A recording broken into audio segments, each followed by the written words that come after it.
প্রিয় দর্শক, এই সময়ে রৌদ্রের প্রচণ্ড উত্তাপ। কিছুক্ষণ রৌদ্র হলেই কিন্তু ছাদ প্রচণ্ডভাবে গরম হয়ে যাচ্ছে। আর মাঝে মাঝে বৃষ্টিও এখন হচ্ছে প্রায় প্রত্যেক দিন। তো বন্ধুরা, তপ্ত ছাদের উপর বৃষ্টি পড়ার কারণে বাতাসে যে অতিরিক্ত জলীয় বাষ্প সৃষ্টি হয়, সেটা অ্যাডেনিয়ামের জন্য একেবারেই ভালো নয়। যার কারণে এই সময়ে অধিকাংশ অ্যাডেনিয়াম কিন্তু ফাঙ্গাস আক্রমণে ভোগে। তার থেকে ব্যতিক্রম নয় আমার এই অ্যাডেনিয়াম গাছটিও। উপর থেকে কিছু বোঝা না গেলেও ভিতর ভিতর বেশ অনেকটাই আক্রান্ত হয়ে পড়েছে।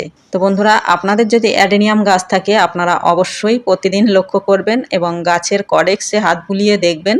যেখানটায় নরম মনে হবে সেটা অবশ্যই মনে করতে হবে ফাঙ্গাস অ্যাটাক হয়েছে। সেক্ষেত্রে যত সম্ভব সেই ফাঙ্গাস আক্রান্ত স্থানটি আমরা কেটে বাদ দিয়ে সেই কাটা অংশে কিছুটা ফাঙ্গিসাইডের প্রলেপ লাগিয়ে গাছটিকে আমরা শেড এরিয়ায় রেখে দেব কিছুদিনের জন্য, যতদিন না গাছটি সম্পূর্ণ সুস্থ হয় ততদিন।